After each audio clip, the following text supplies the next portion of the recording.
The Invite. What a picture. This is my first Olivia Wilde project, unless we're counting her role as Cauliflower in Annoying Orange. But she nailed it with this film. Both her acting and her direction helped bring this already fun concept to a really stylistic and entertaining place. For all I know, she's only directed hitters. This analysis is for people who have watched the film, so please, unless you don't care about spoilers for whatever reason, go have a good time. Get out of here.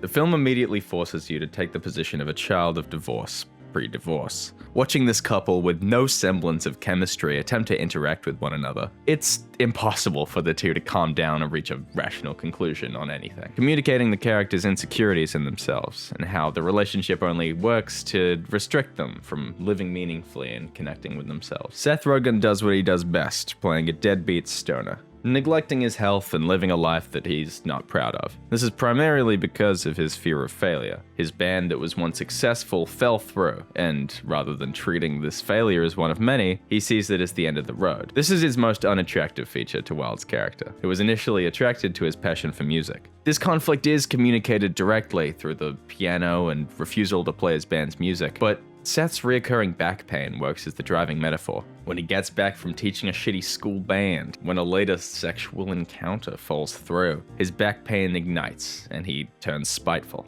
blaming fate for putting him in this position where he has no choice but to be miserable. But the film sees this as entirely avoidable. As Penelope Cruz's character points out, he did not experience the back pain when his life was getting exciting. Seth's character clearly struggles with depression.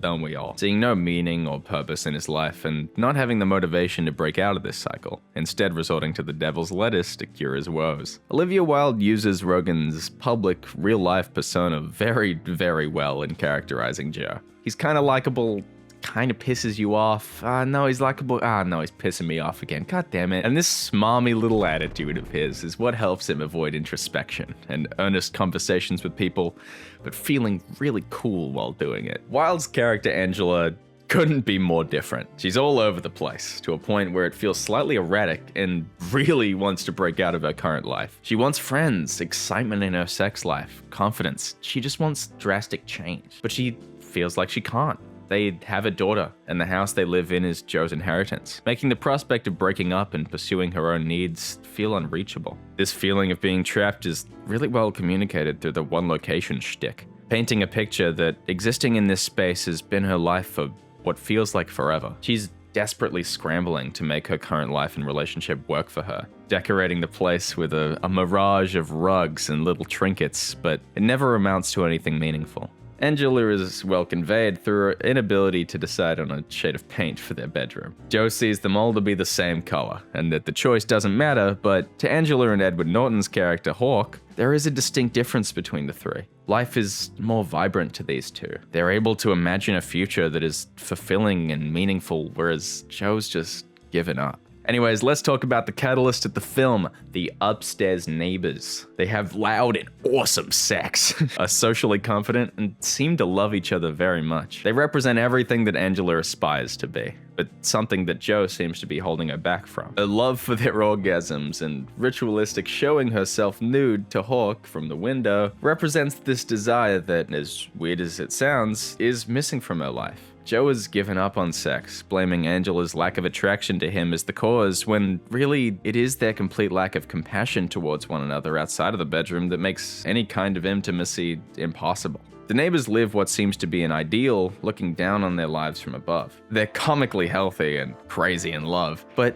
this all starts to unravel as the narrative progresses. They're revealed to be big fans of group sex, which is shocking, I know, which leads Joe and Angela to have what seems to be their first moment of connection in this film. They go to the other room and briefly gossip and smoke together, showing that they do get along as people if their circumstances and past are out of the equation. Not to worry though, they soon get back into this flow of consistent arguments when their insecurities flare up.